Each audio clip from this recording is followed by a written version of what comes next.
Good morning. The January 6, 2020 meeting of the Cumberland County Commissioners will now come to order. At this time, I would call on Commissioner Larry Lancaster for our invocation and our pledge of allegiance.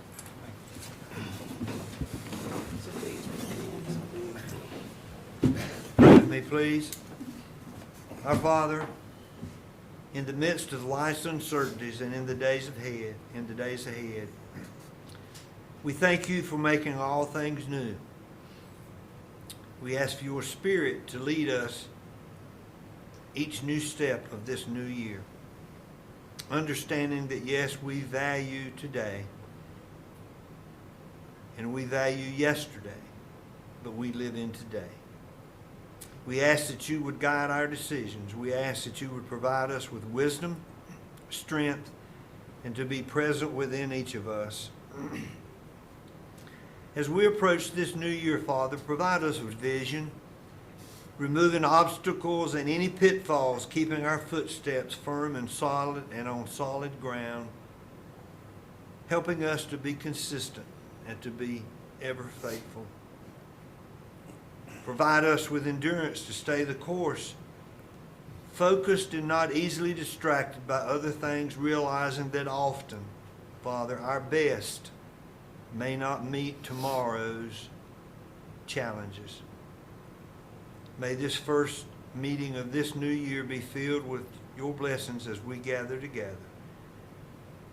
We seek continued prayers for the matters at hand and ask that you would clearly show us how to conduct our work with a spirit of joy and enthusiasm. Father, give each of us the desire to find ways to excel in our work during this new year, realizing it takes each of us to make a difference for all of us. We ask these things in your precious name. Amen. Amen. Pledge, please. I pledge allegiance to the flag of the United States of America and to the republic for which it stands, one nation, under God, indivisible, with liberty and justice for all.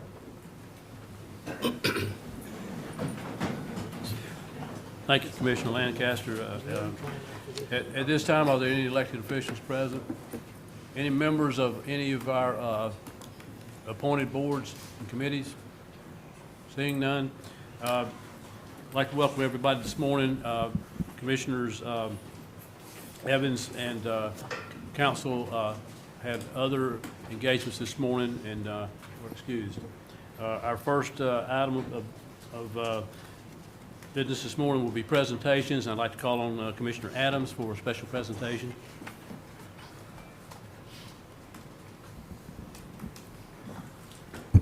Thank you, Mr. Chairman. I think that this award is fitting today as in the last couple of days, a number of our troops from here in Fort Bragg have been dispersed around the world to protect the freedoms that we have. And as they come back and they are veterans in this community, I think that what we do in this county for our veterans is beyond measure. So we have a very special recognition this morning, and I think it's one that's fitting for Cumberland County, a place that is home to one of the largest, most important military bases in the world, and we saw that this weekend as they prepared to leave. Fort Bragg and Polk Army Air Force are part of Cumberland County's identity, heart, and soul. The many thousands of service members who are currently on duty and the many thousands who have retired here have contributed greatly to our large population of veterans. So at this time, I would ask the whole Veteran Services, the Director, Eric Riddick, and his staff to come forward.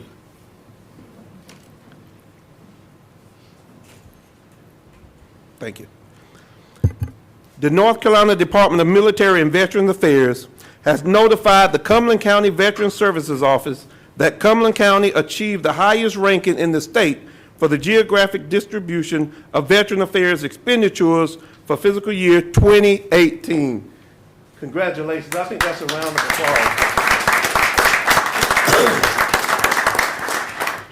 Cumberland County had VA expenditures totaling more than $897.7 million in fiscal year 2018.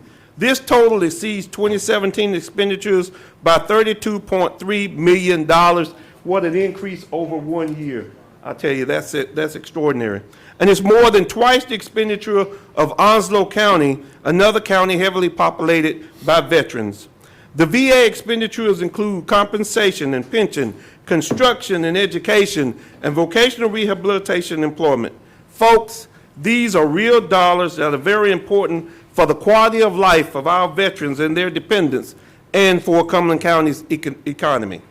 North Carolina Department of Military and Veterans Affairs Regional 3 Manager Robert Johnson sent a letter to Mr. Riddick, and I'm going to read it.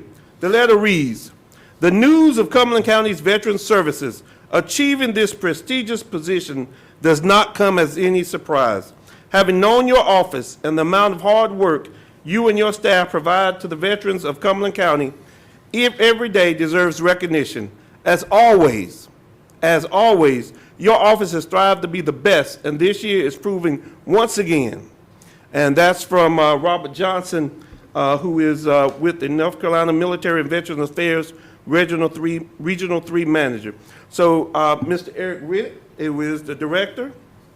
I'd like to recognize the 4 other Veteran Services Office, Joni Rodriguez. I don't want to mess up your name now. Monicia. All right. Bland, Randall Blackburn, Todd Shockley. The office support staff workers are Michael Della Rosa and Caroline Quinones. Congratulations and thank you each for the great job that you do for our veterans. Thank you all.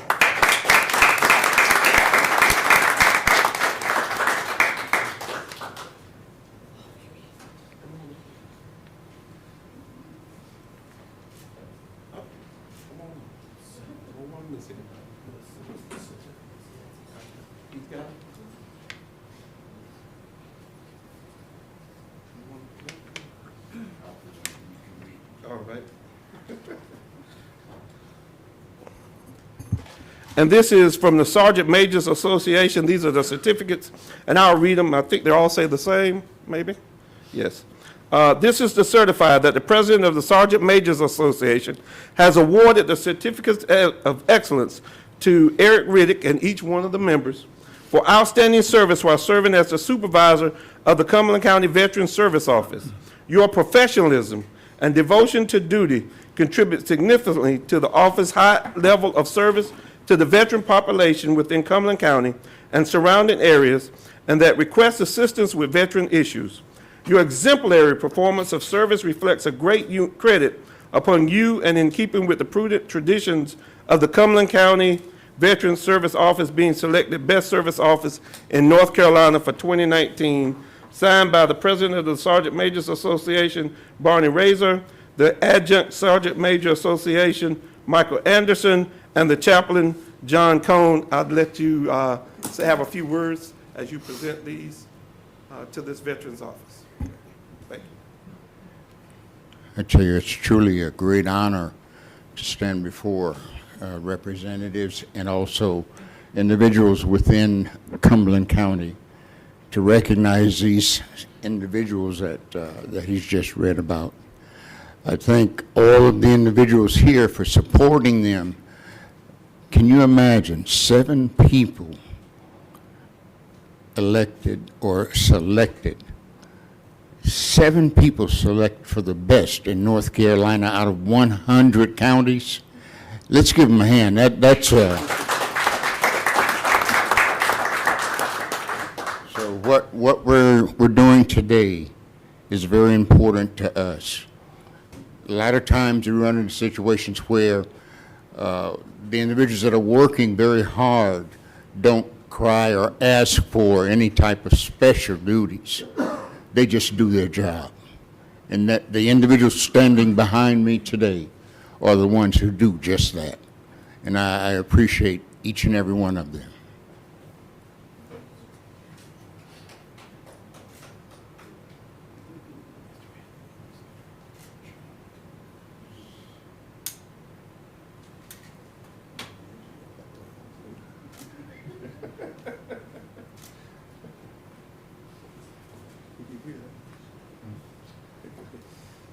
Mr. Riddick.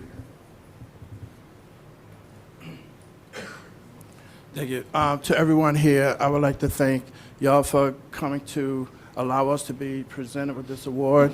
The commissioners, the county manager, and my boss, Mr. Holder. It is a privilege to come before y'all guys and to be honored in what we do for veterans day in and day out in this community. And hopefully we can repeat this once again next year. Thank you so much.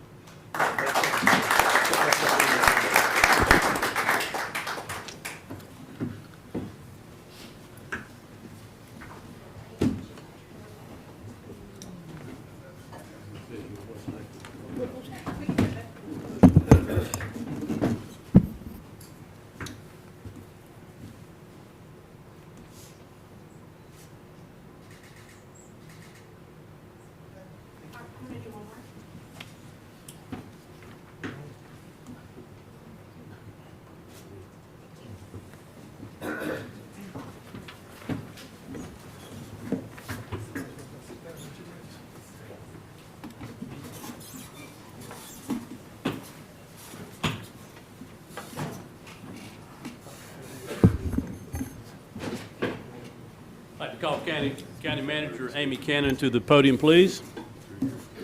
Hi, Amy. Hadn't seen you since last year? County Manager Amy Cannon was recently recognized by the International City and County Management Association for 30 years of service to local government. Where did the time go? The ICMA Local Government Service Awards Program recognizes and celebrates members' dedication to public service and professional management at the local level. Awards are based on the number of years of full-time employment in local government.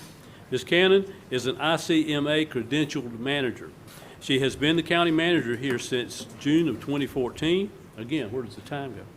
And is the first woman to serve in that position. She previously served as the deputy county manager and assistant county manager for financial and administrative services. She was the county's finance director from 1998 to 2013. Ms. Cannon began her career in local government as an internal auditor with the city of Fayetteville and has worked for Cumberland County since May of 1990. Wow. She is a Fayetteville native and graduated from 71st High School. She earned an accounting degree from the University of North Carolina at Charlotte and is a North Carolina certified government finance officer. So Amy's done it all, and it's our turn to salute Amy, which we do a lot, by the way, but this is a special presentation made from a party not associated with us, and we're proud of Amy. And I'm going to give her this award as soon as I read it, in honor of 30 years of service in local government to Amy H. Cannon from the ICMA. Amy, congratulations.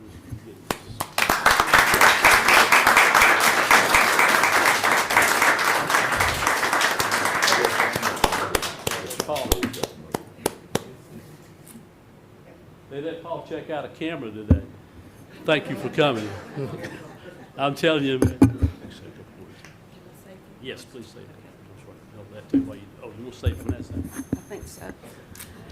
Mr. Chairman and Commissioners, thank you very much this morning for this recognition. I want to thank each of you for giving me the opportunity to serve in my home community. It's certainly a pleasure, a challenge at times, but it is a great love of mine. Now, this 30 years I'm extremely proud of, but it's like age. It's only a state of mind, and so I'm still young. It's only a number, and this is a new year and a new decade, and myself and our team are ready and very eager to carry out the board's goals and priorities over the coming years. So thank you very much for the opportunity and the recognition this morning.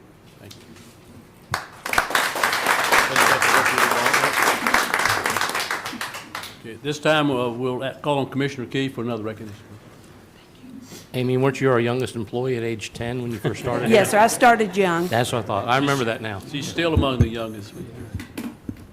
Hey, good morning, everyone. Happy New Year.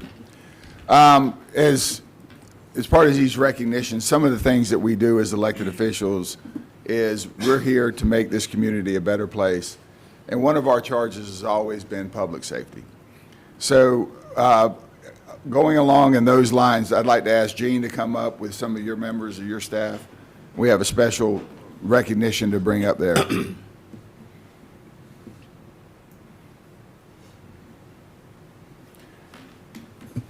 For those of you who don't know, Cumberland County has a 911 staff that not only do we handle all the areas outside of the city of Fayetteville, but also Hope Mills and Spring Lake. We recently received the Emergency Fire Dispatch Accreditation from the International Academies of Emergency Dispatch. It's a big deal. Because what this is a series of tests that we have to go through. It is a very hands-on experience. They do on-site evaluations, and it just ensures that we are doing the best practices that we can do to provide safety for our citizens in proper response times. To give you an idea of the magnitude of this, this is an international accreditation. There's only 51 organizations that have this, and there's only 6 in North Carolina. So that's a big deal for us, and I think it further shows that our commitment to public safety and making sure that citizens in this community can continue to feel safe and to have proper response times from their first responders. Cumberland County does, as I said before, dispatches from the 9 volunteer fire departments and also Hope Mills and Spring Lake. One of the other things about, we're talking about fire now, but Cumberland County also has been recognized for their emergency dispatch. So with that being said, I'd like to congratulate Gene, and I have probably the biggest award I've ever seen here. If the award means anything, so here it is, okay? So Gene, with you and your staff, why don't we come over here? Get in there on the side. All right, okay, I'll put it on the side. Can you guys get a picture over here? All right. Adam, you can stand in the back. All right.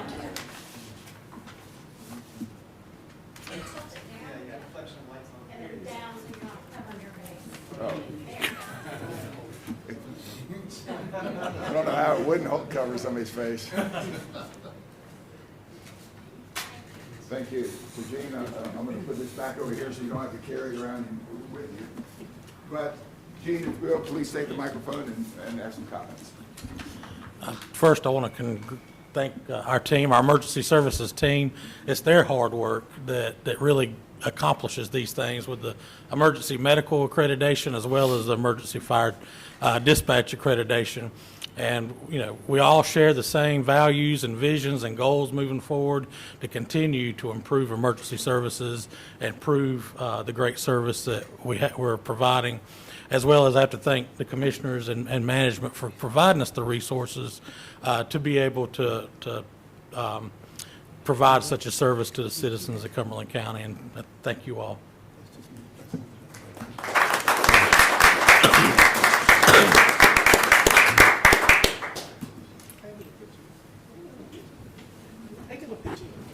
You kind of set the standard. You only got a picture with you. Hey, can we get emergency services to come up here for a picture? Okay, y'all, picture. Sorry, I'm sorry. You get another week, man, baby. I'm gonna let Mike be chairman since he's top.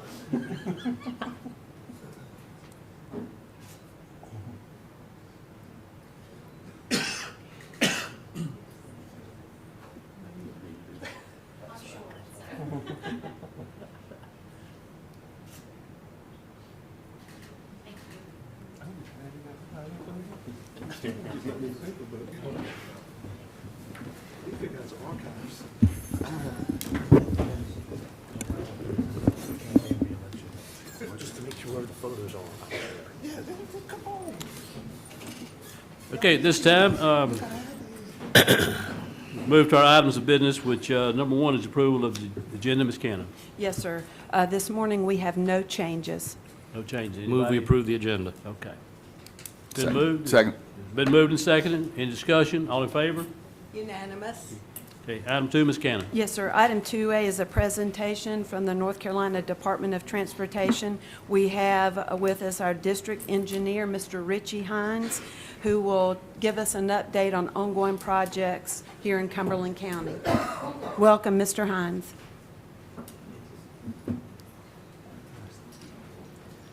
Ms. Manager, good morning. Morning. Good morning. Thank y'all for having me this morning.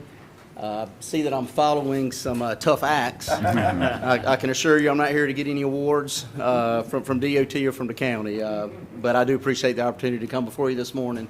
Got a brief presentation just to update you on current projects DOT has, and I'll be glad to take any questions. I'll try not to take too much of your time, but be glad to answer any questions that you do have.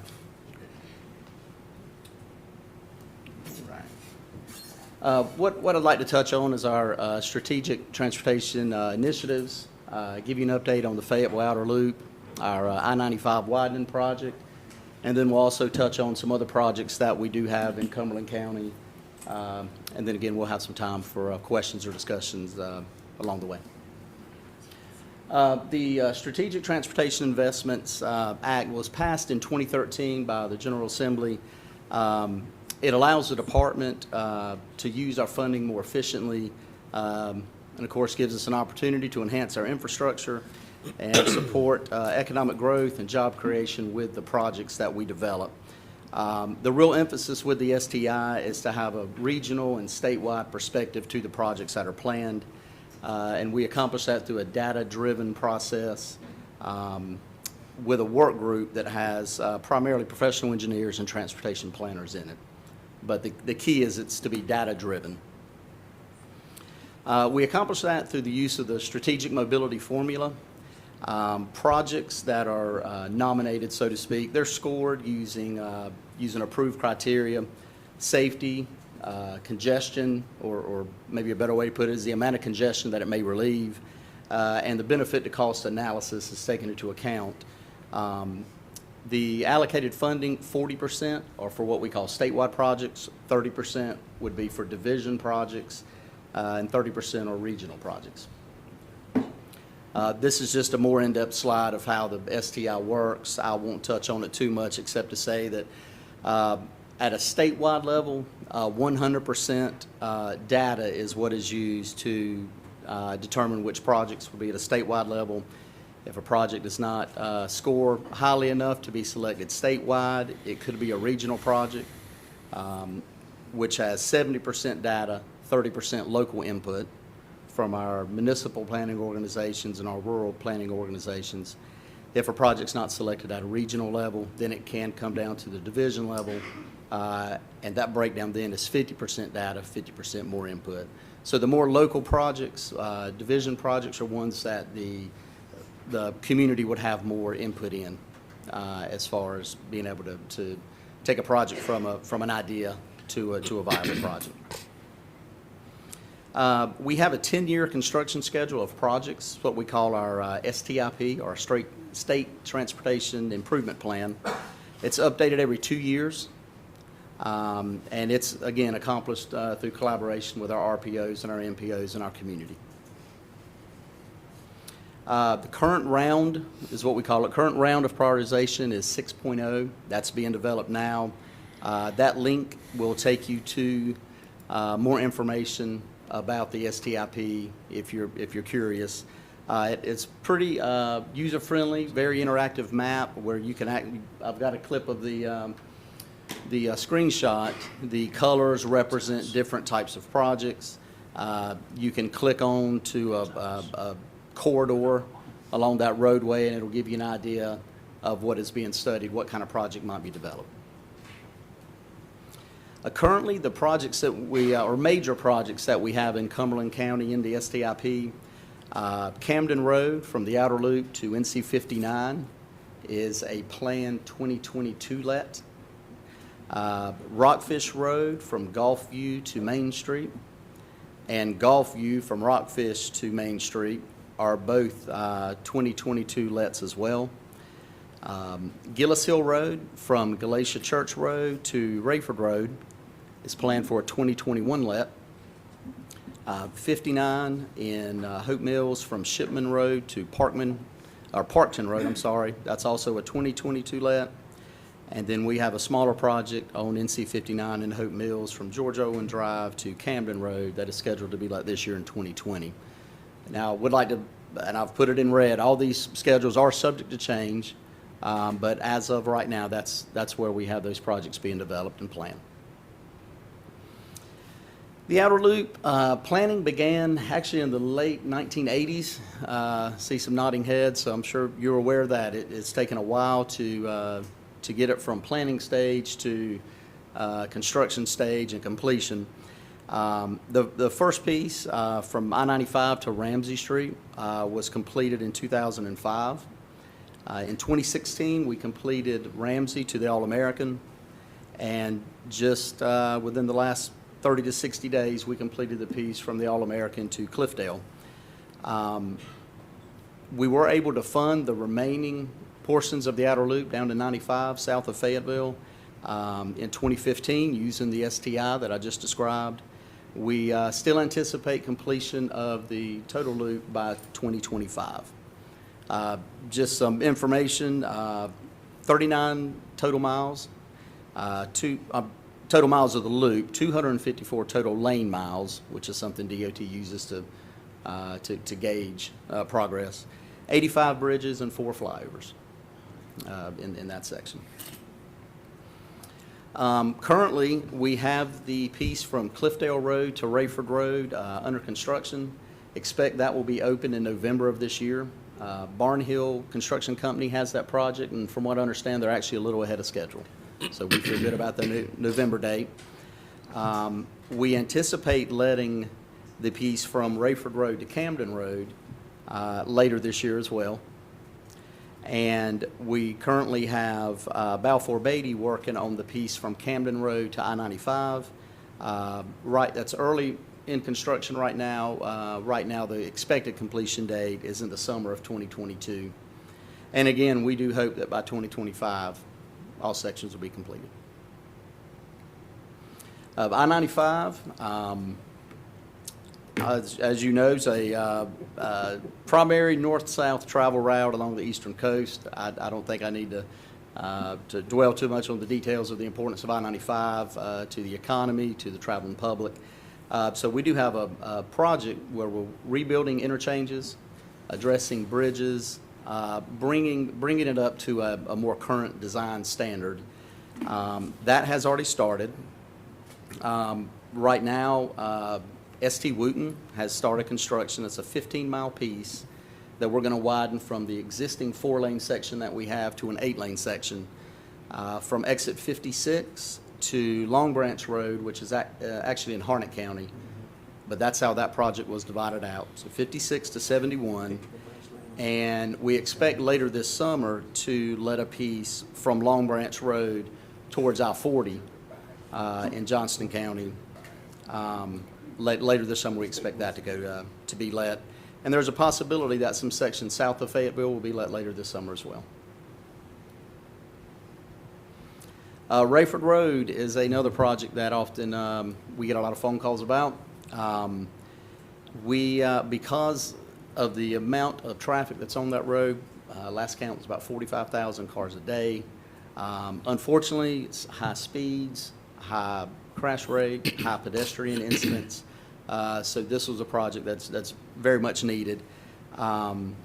We are replacing the existing facility that's out there with a center turn lane facility with a divided median to try to help address some of those safety concerns.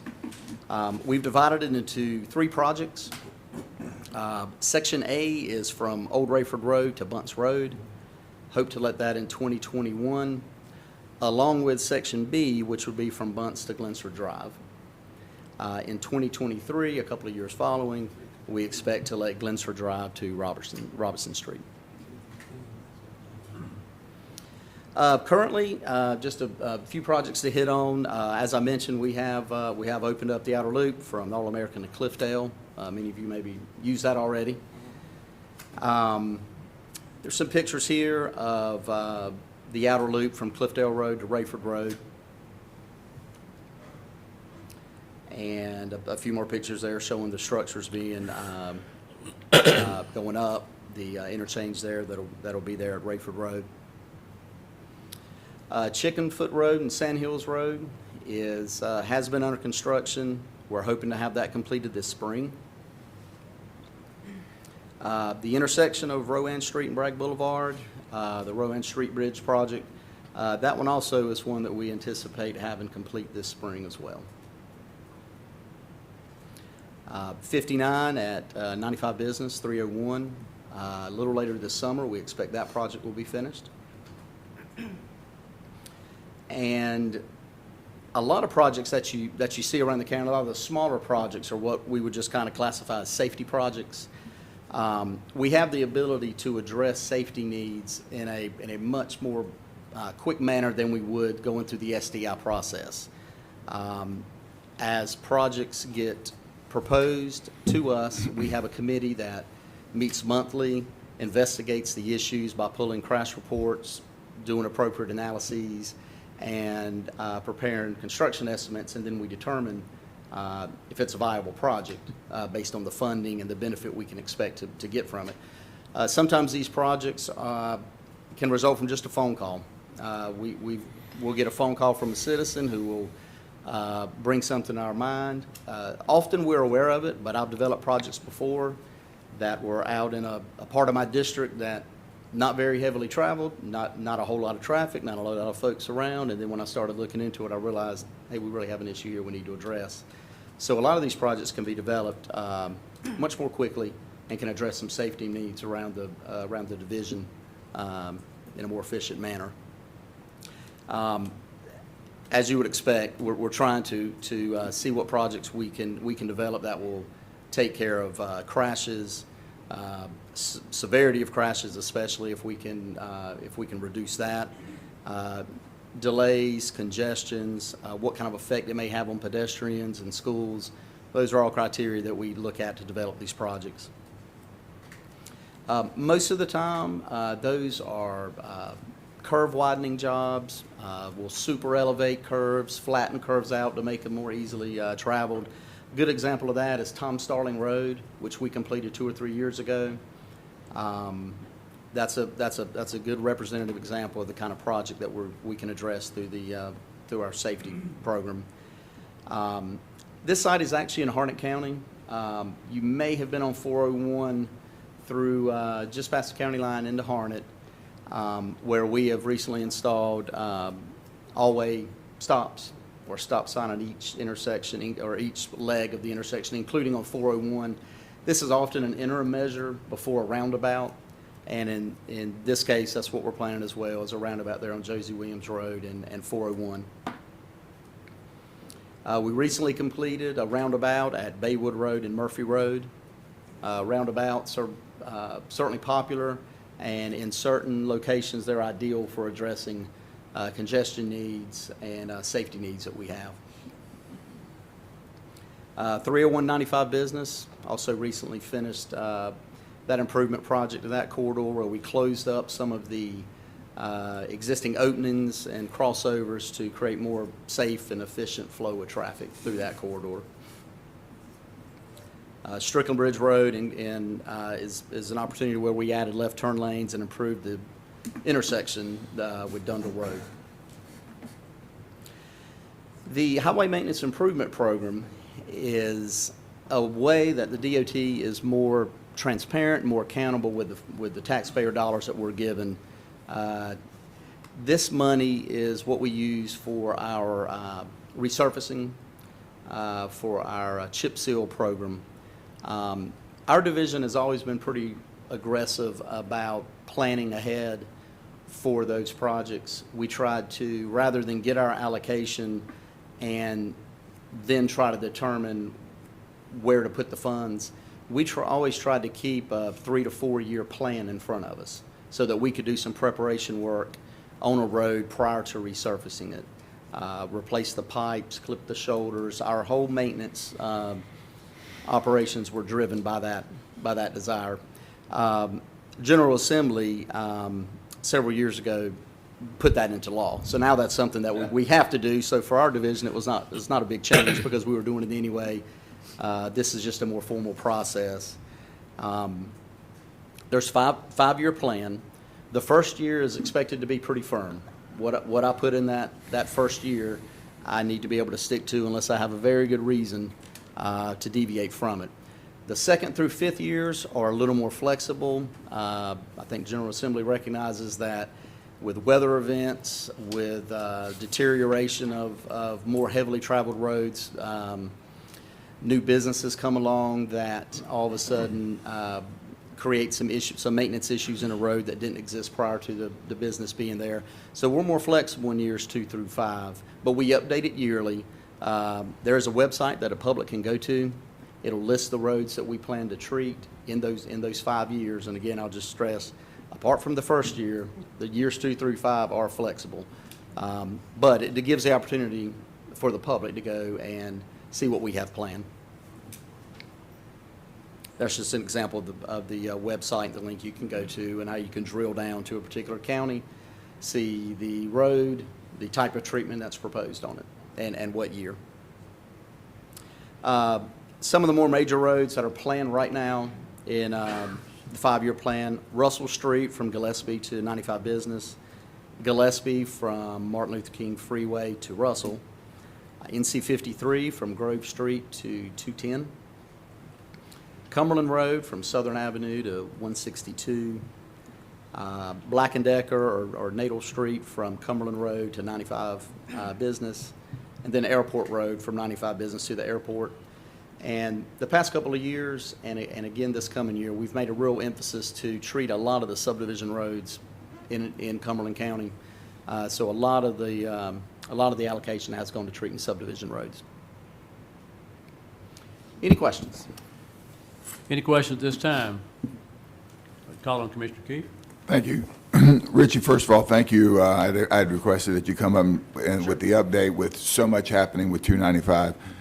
And let me just be the first to say publicly, 295 is a game changer for our community, and appreciate all the hard work. I remember being in 2000 when we were first talking about it, so 20 years later, I finally see that light at the end of the tunnel. That's right. I do have a couple questions on correct protocols and procedures that you like to work with. And when you broke it down to statewide, regional, and divisional, what is the best methodology, and who is actually the approving authority for those? Is it best that it come from the commissioners, that we do vote on some of these secondary roads, but if something comes up in an emergency, do you like to have a resolution? Does it go through our legislative delegation or directly to the DOT for consideration? I would say you're welcome to call any of us at DOT anytime. I'm sure you know Greg Burns, our division engineer. Greg is probably better suited to answer that question, but most of the time we do want a resolution from the county to as we develop a project, so that we know that you're on board with us. Right. You're in the boat with us as we're paddling. Sometimes it may seem like we're paddling upstream, but you're in the boat with us paddling. So a resolution would be fine. I don't think it's required for every project, but you could certainly call Greg, call me, and I can do some legwork for you, depending on what kind of question it is. Some of them I can take care of in my office. Others do go to the division level, though, with Greg. Okay. And a follow-up question, that one of the things that we always talk about is public safety. And by our location being so close to I-95, we have a number of our fire and rescue that have to service I-95 corridor. Right.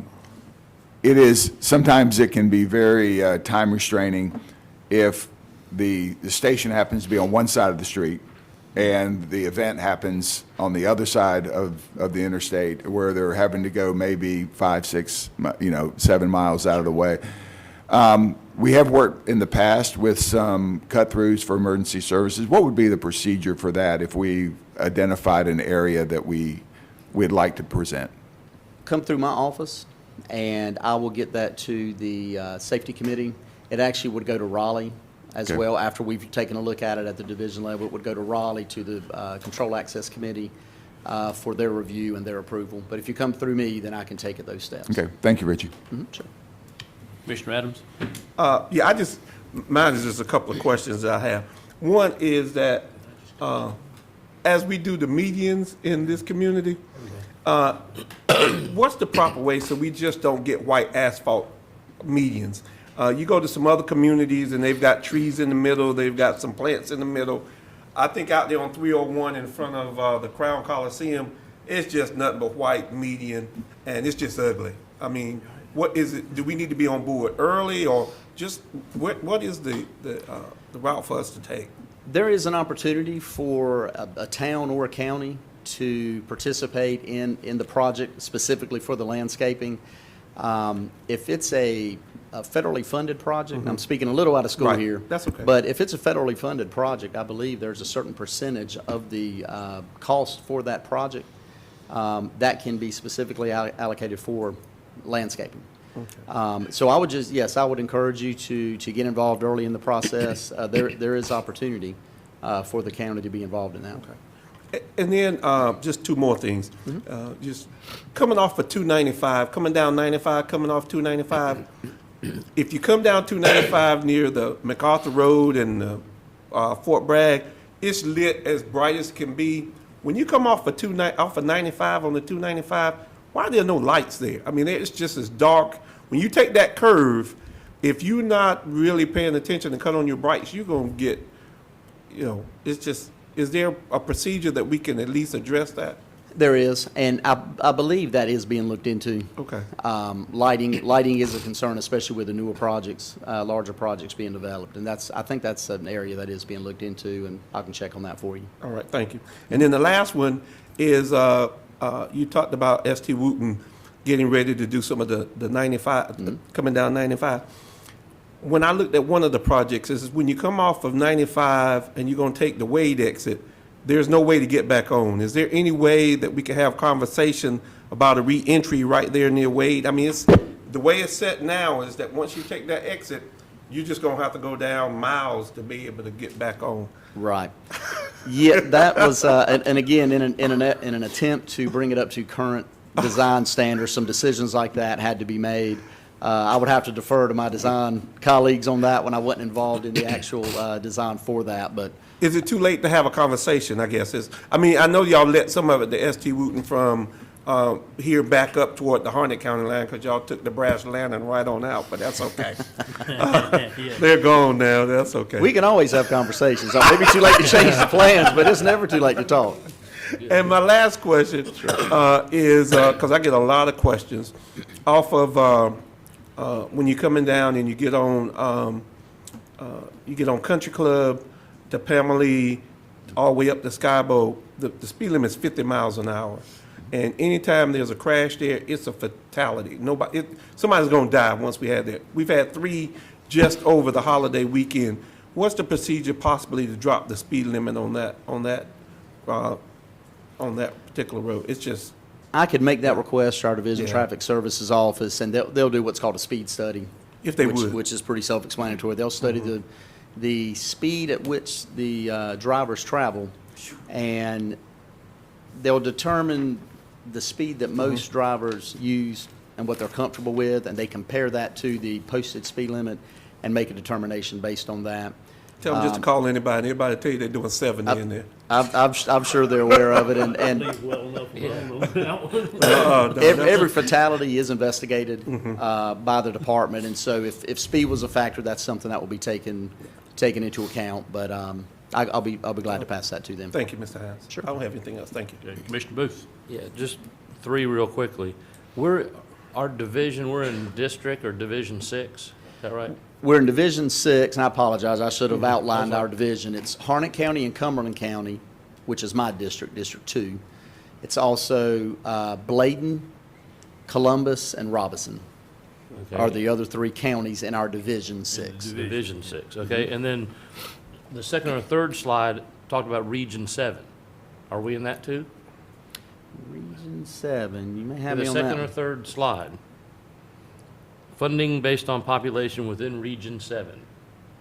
Okay, that would be specific to the funds. I think we are grouped in a region with Wake County and some of the counties north of us, I believe. You're never going to get any money. Right there, bottom middle.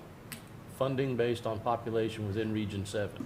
I think there's 7 regions. It's Okay. referring to the fact there's 7 regions. I do not have a slide that actually outlines those regions. Okay, so if Wake has different priorities, imagine that, but different priorities than us, is it based on the population of Wake County versus Cumberland County? Well, it's, I mentioned it was data-driven Yeah.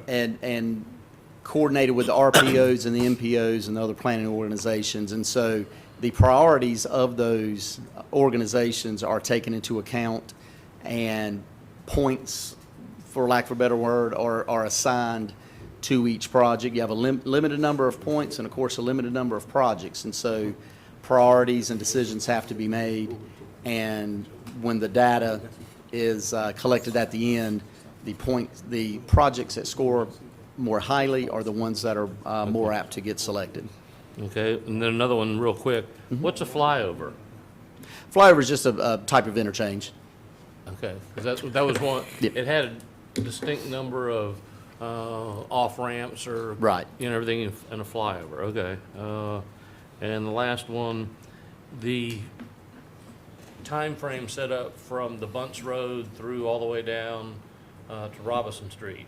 It looks like you're starting out in the less traveled areas and then finishing up right there at that major intersection where it goes from 4 lanes to 1 and a curve go from 3 lanes to 2 and everything. Is the traffic count really more out there? Is that people coming in from Hope County to work or something, or? There are a significant number of folks driving in from Hope County. Okay. I think what also may be driving it, the closer you get into town, of course, the more commercial businesses there are, the more utility conflicts there are. And so I think letting that project a little later gives an opportunity for some of that to be addressed Okay. prior All to. right, thank you. I was wondering that same thing. Any other questions for Mr. Hines? Thank you for this presentation. Very welcome. As Anytime. commissioners, we're always getting questions about roads, and we don't really have any authority over roads, but we have to tell people, well, if it's in the city, talk to the city. If it's in the county, talk to the state. I mean, if it's not in the city, talk to the state. But you can hear from the questions that are asked, we get it all the time. And we thank you all for the job that you're doing, and thank you for listening to us when we do have those concerns. Sure. Contact us anytime. It's never a problem. Thank you, sir. All right. Thanks a lot.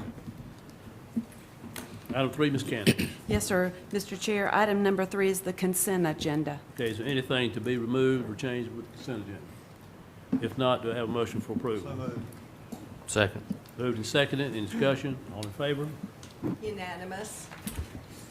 Okay, item of business, Ms. Cannon. Yes, sir. Item number 4 is consideration of a budget ordinance amendment to appropriate funding in support of Grays Creek water expansion. Some time ago, this Board of Commissioners identified expanding water in the Grays Creek area as your number 1 priority.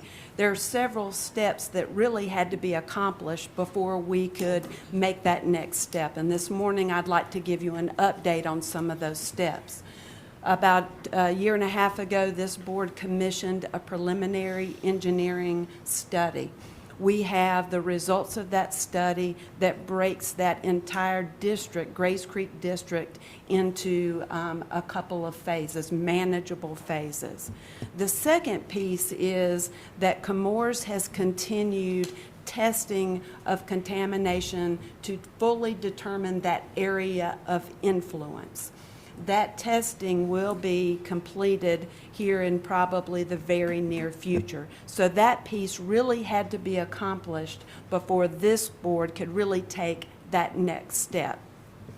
Because that testing is near completion, staff has been working with the Public Works Commission and other entities to determine the most feasible option to get water to the contaminated areas, and that also includes the 2 elementary schools within that Grays Creek district. It's our goal to bring back some more information and some options within the next 45 to 60 days. In that vein, we thought it would be appropriate to recommend to the board today that we appropriate $10.5 million out of our fund balance and to specifically set it aside for that next step. So, Mr. Chair and Commissioners, that is staff's recommendation today, and I'm happy to answer any questions. Thank you. This has been a long time coming. Any questions for Ms. Cannon? Mr. Keefe? Thank you. Ms. Cannon, the $10.5 million is, I'm sure it's not a number that we just pulled out. We are targeting certain areas. Can you give us a little bit of a breakdown about what you believe the best use of that $10.5 million is? And secondly, we have known for a very long time that the containment area, or the area of influence as we call it, is a moving target, and it continues to move. So could you also explain some of the options on the table that you're requesting Commission look at for addressing water quality issues? Yes, sir, I can. So the $10.5 million, it would first, off the top, $3 million would really be the first phase to get water to the elementary schools. That would be picking up the line at the food line on 87 and Sand Hill Road and going down 87 off Alderman Road. And so that would be the first step. That step could probably be completed within the next 18 months. That would be the first phase. The second phase would then be picking up at that point on 87 at Alderman Road and going further down 87, and that's where you get to most of the contamination in the private wells. And so our goal would be to increase that line down 87, have a loop on County Line Road, and pick up as many residents as possible. We believe that that additional $7.5 million would assist in immediately going to that next step with engineering and design for that additional step. We can bridge the additional cost with funds that we have set aside in our capital planning model to issue debt. And so we've been actually exploring opportunities with Bladen County, opportunities with Robeson County, and our own utility provider, the Public Works Commission, and our community to determine the best, most feasible option to get water to the schools and to those with contaminated wells. So I hear that maybe an 18-month project. Is it realistic that children go into any of those two schools beginning in September or when school starts in 2021, that it's a possibility that that could be in effect? That's a possibility, and that's really our goal. Okay, thank you. Mr. Booth? Basically, mine, same questions on the impact area, how soon we would get to the different levels. So the time frame you gave answered all that. I just want to thank you for the round-the-clock stuff. I think you burned up 3 years' worth of your 30 years here working on this the last several months. And I know some of those people haven't been as cordial as we would hope they have, but you've done a bang-up job. Thank you. This is an important priority for the board, and we want to advance it. Ms. Cannon, in connection with that, as the board is aware, we tried to have a meeting with the leadership of Public Works, and their chairman couldn't make an earlier meeting, so I asked you to go ahead and be meeting with PwC officials, which you did. We have scheduled that meeting for tomorrow morning at 8:30. Could you tell the board a little bit about what you expect us to hopefully accomplish tomorrow? Yes, sir. It's really to reconfirm what I just laid out to get that process moving forward. That process would include, we've already engaged our engineer to take the next steps for the schools.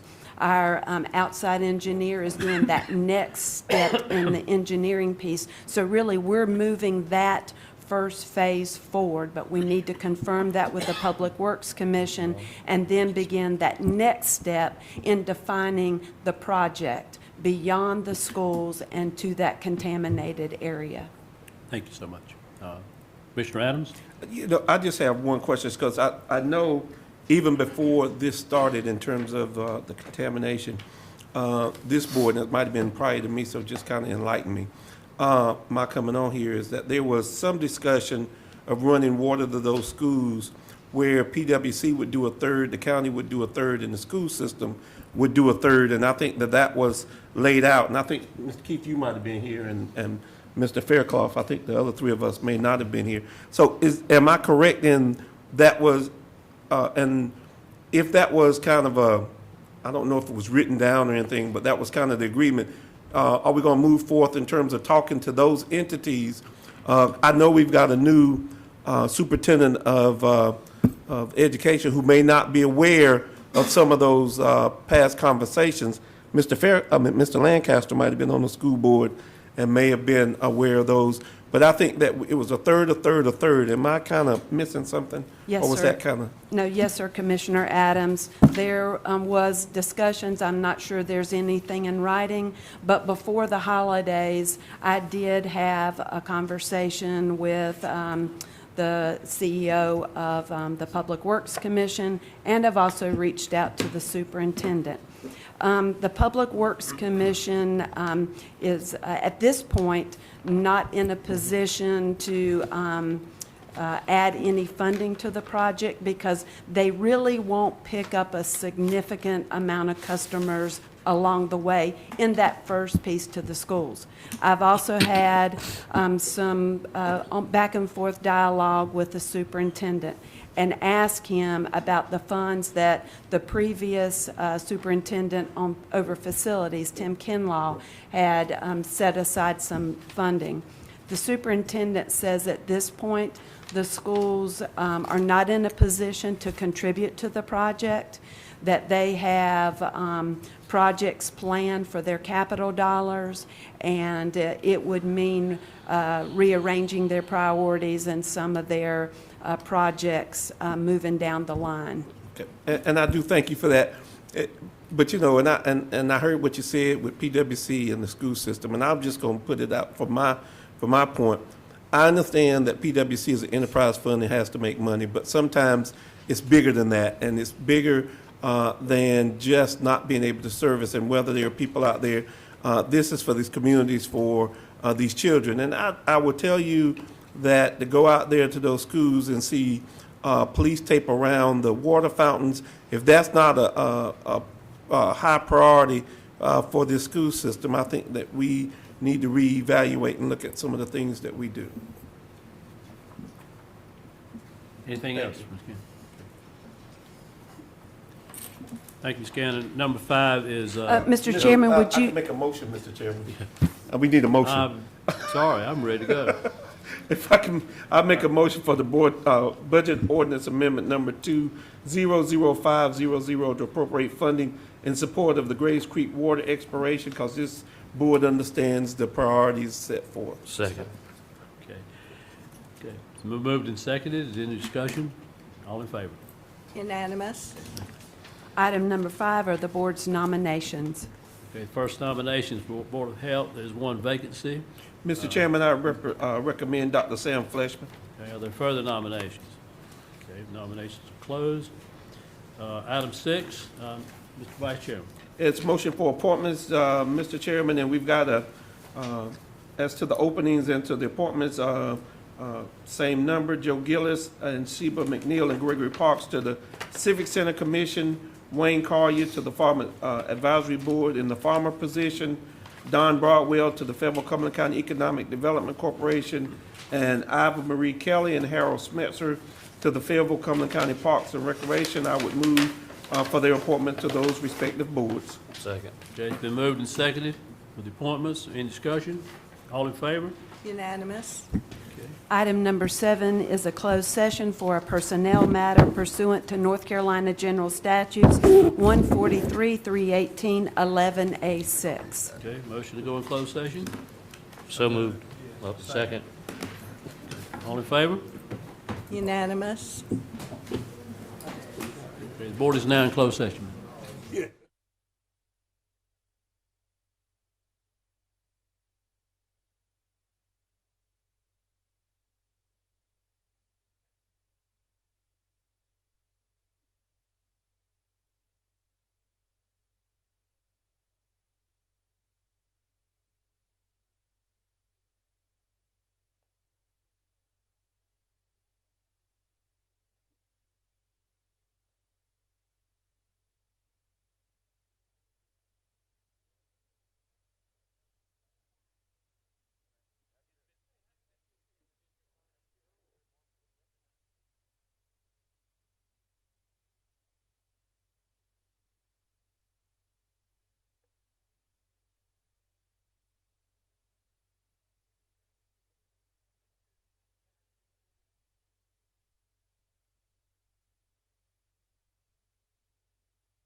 Sometimes, the mornings when it's easy and over with, huh? Not the evening when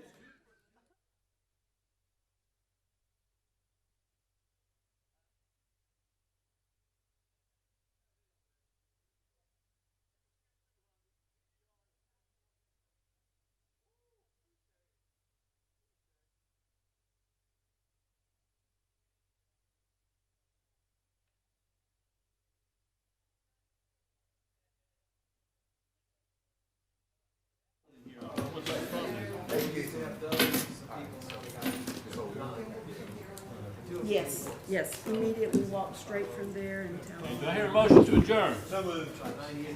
motion to come out of closed session. I'm sorry, motion to come out of closed session. Okay, second. All in favor? Unanimous. Motion to adjourn. Second. All in favor? Unanimous.